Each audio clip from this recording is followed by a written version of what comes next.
and about my recovery in and out of treatment centers, prison, spiritual deaths, overdoses.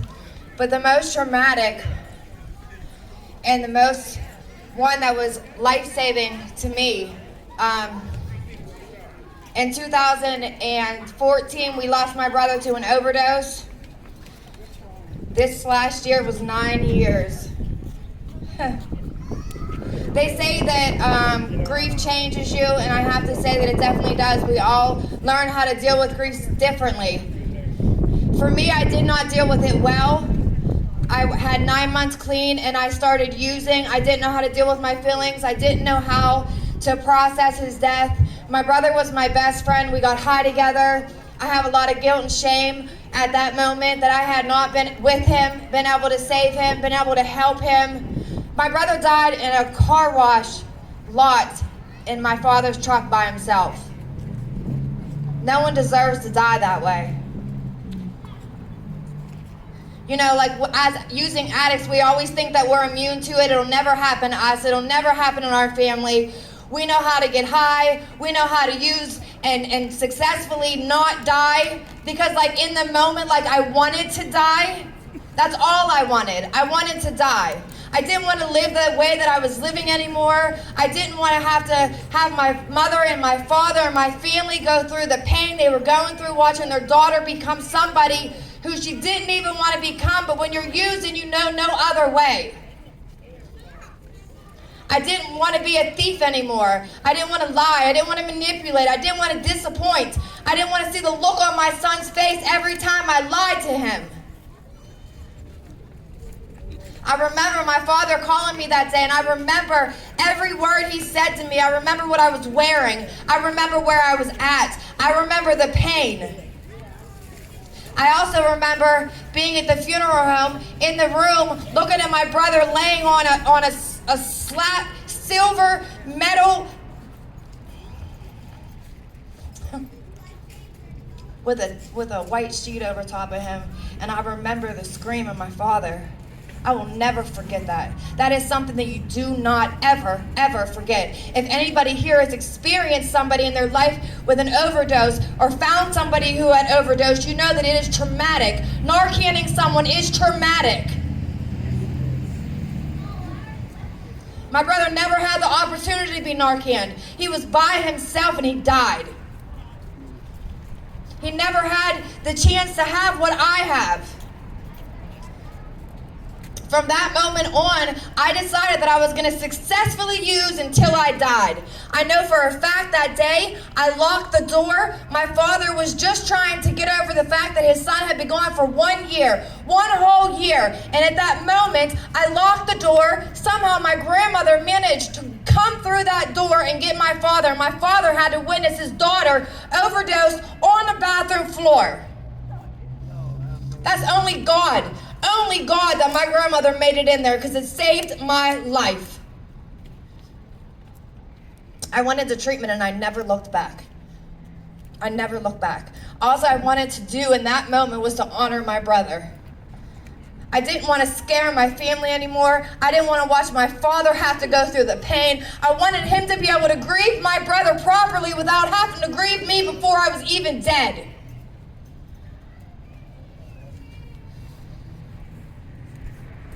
That moment changed my life and forever changed my life. And today I decide that I will be that voice for my brother. I will be the voice that he never got to have for himself. I got blessed. I work a 12-step program, and I'll tell you what, if they told me to stand on the corner in my head, I was doing it. I didn't care what they told me to do. I just know that I didn't want to die at that moment.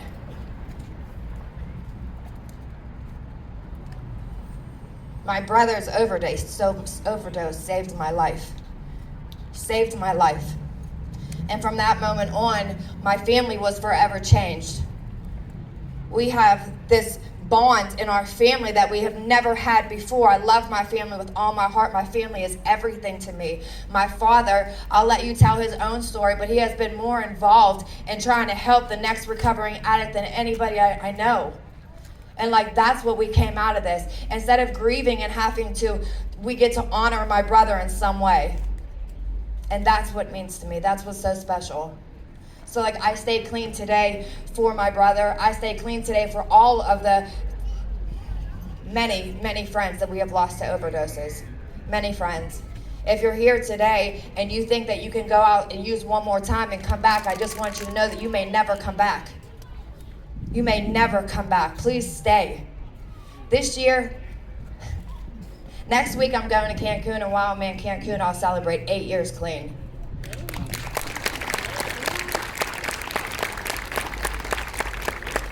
I never thought in a million years that would be my life. Me, the junkie who couldn't get out of Newcastle, who didn't know any other place other than where to go and buy drugs. Me, the felon, they gave a passport to. Do y'all understand the day I got a passport? I felt like the biggest adult I had ever been in my entire life. I got renter's insurance and a passport on the same day, and I thought for sure I had grown up. Best day of my life. I called my mother so excited, like I am adult. They gave me a passport and renter's insurance. Like I was doing the biggest thing I've ever accomplished in my life. I'm telling you, we do recover. Like the stigma that we don't recover is a lie. There's more people right here that will show you by a raise of hand who's in recovery and that we do recover. Absolutely.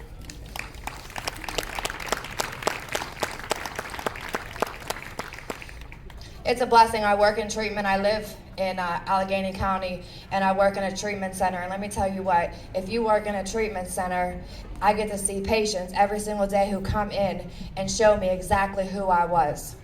It's a constant reminder why I never want to use again. This stuff that's out there today is not like stuff that I had when I was using. In 8 years, the drug world has evolved. I don't know nothing about any of this stuff, but what I do know is killing people. I do know that you have no idea what it is that you're getting. It doesn't matter what drug it is, it's gonna have something in it that is going to affect you like you've never been affected before. I do know that like I don't wanna go back out and chance it and not ever come back. So I'm blessed, I'm truly blessed. I'm blessed to be able to share the stage with my father. He's gonna make me cry because he does every single time. But I want him to know, Dad, that I love you, and I thank you from the bottom of my heart for everything that you do for Lawrence County, because you totally are deserving of everything that comes your way. And with that, I give you my dad.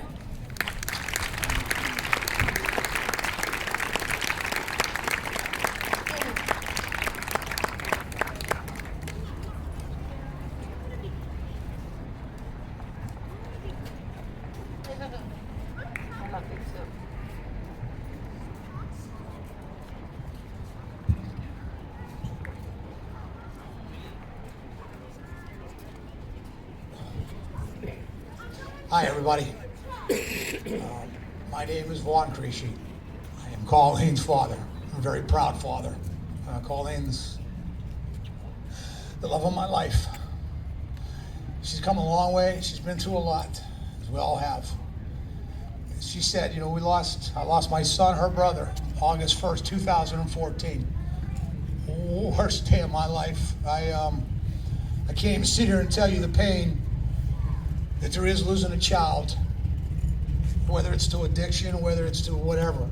It's the most horrible realization in the world, to lose a child. Sean was everything to me. He was my only son. He was a loving, caring son, father, and brother.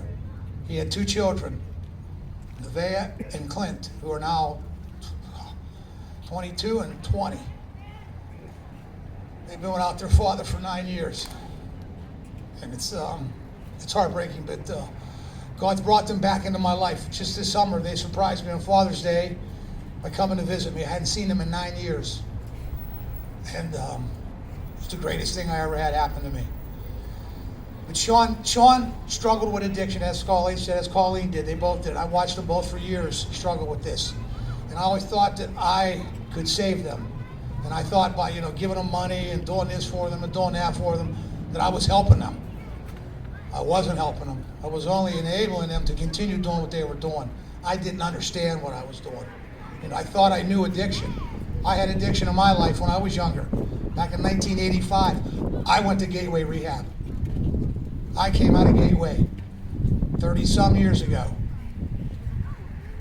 That was probably part of the cycle that started my children into the addiction phase. You know, I have a lot of guilt that I carry for that. I carry it every day. You know, people say let it go, but it's hard to let go, because what I did do, it did contribute to where they are, to where they were.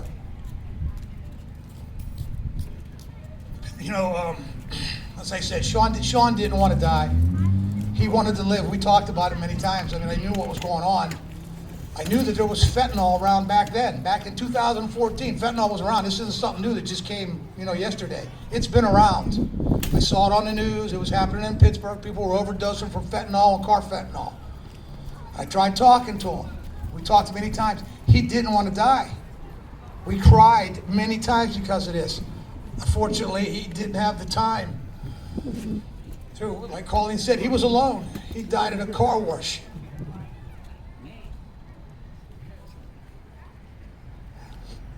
By himself.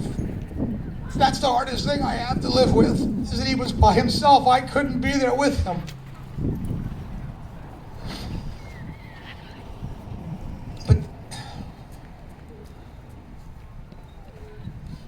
But as Lori said, I promised myself that I would be Sean's voice, as Lori is her son Garrett's voice.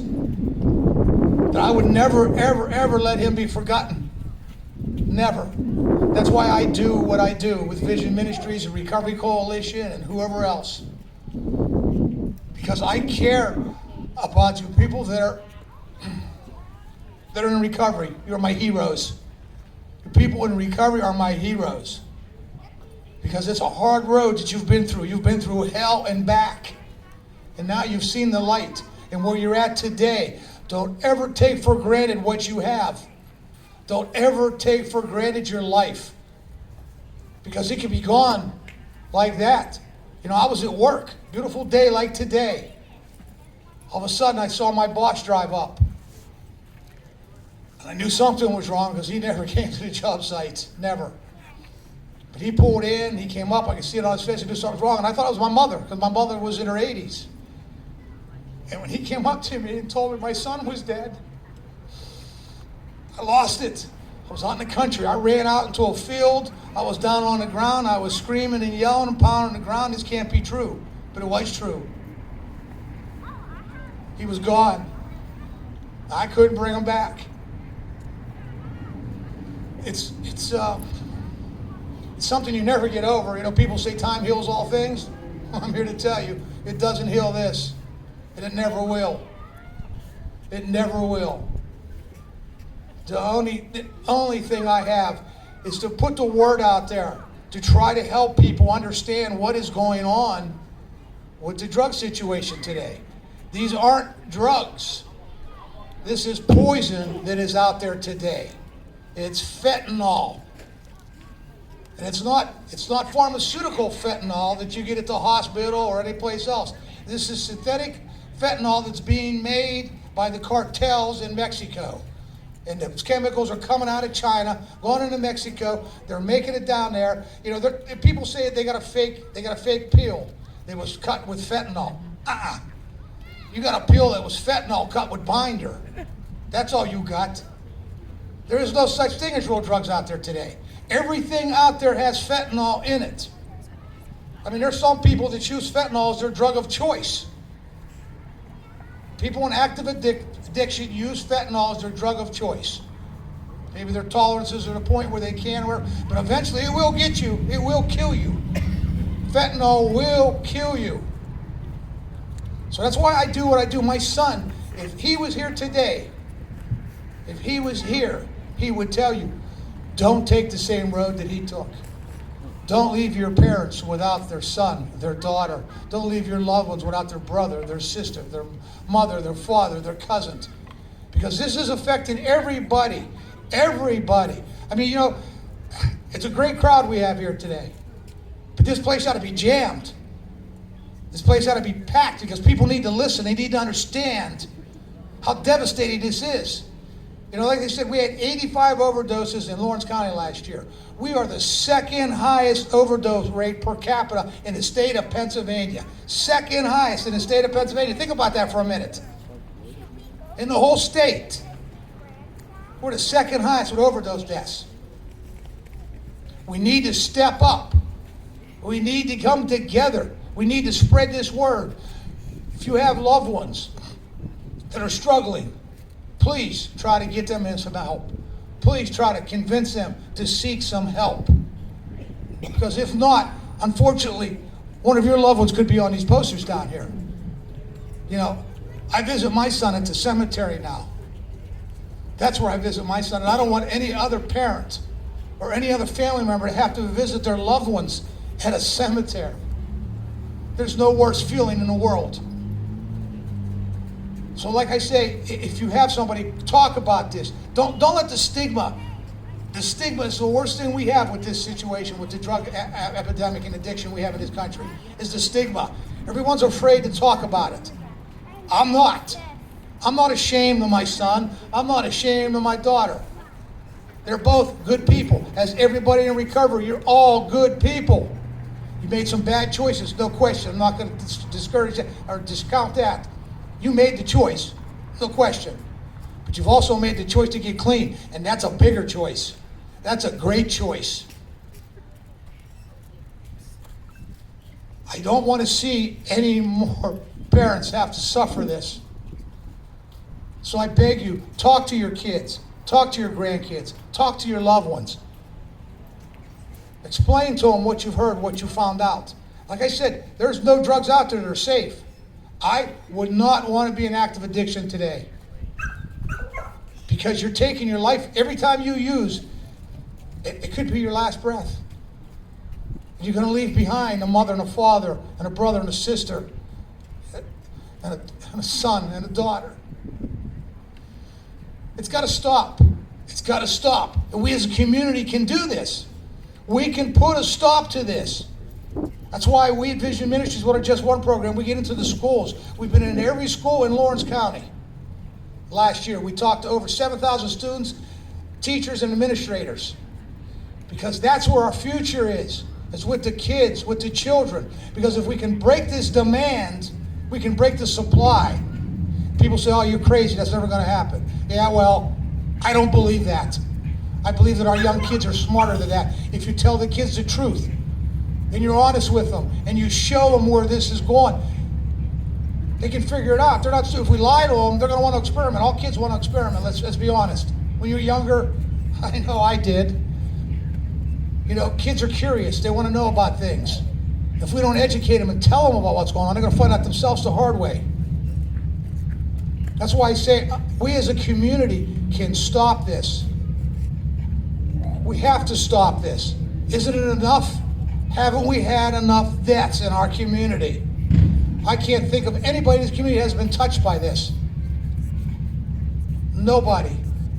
There's no greater pain than losing a child. None. It's undescribable. I mean, I can't put it into words. I can only tell you what I feel. It's undescribable. The pain doesn't go away. It's there every day. You know, God saved my life right here on this stage 8 years ago when we did Light the Sky for Recovery. We had 3 ministers speak, and that touched my soul because I didn't understand. I had one of them come up to me and hug me and said, it's not your fault. At that moment, God touched my soul. And whether you believe in God or whatever, that's your choice, but I do. And that's been my salvation. That's what's kept me from doing crazy things. Because I'm going to be honest with you, when my son died, I was about to do some crazy things.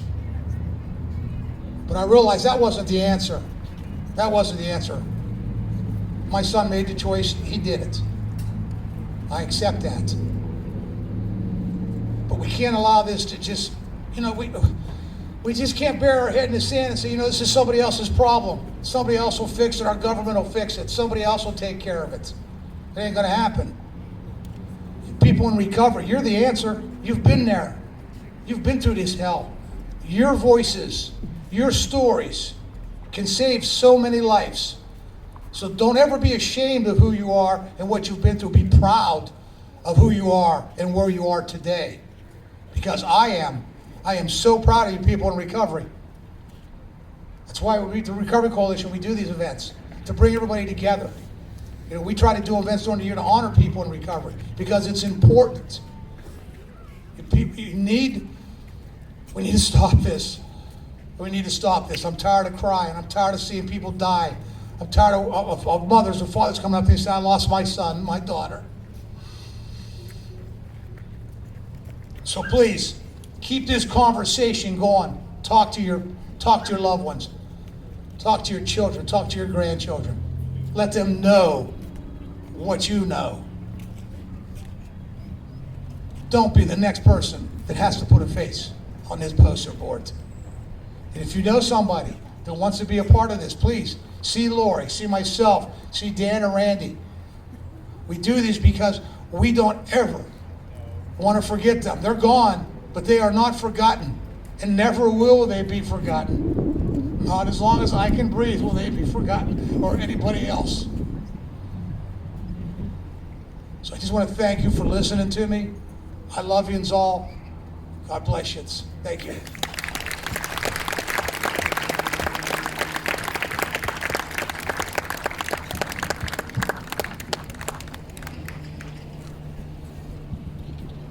Thank you, Vaughn and Colleen. You know, as it is a fear of many people in and out of recovery that our loved ones will end up being overcome and taken by the disease of addiction, and I know it's a fear I live with every day of my son eventually going into that downward spiral, as long as some of my family. Colleen, you are a walking miracle, and Vaughn, it's an honor to serve with you on the Recovery Coalition. We'll now take another 10-minute break before we bring on the last speaker.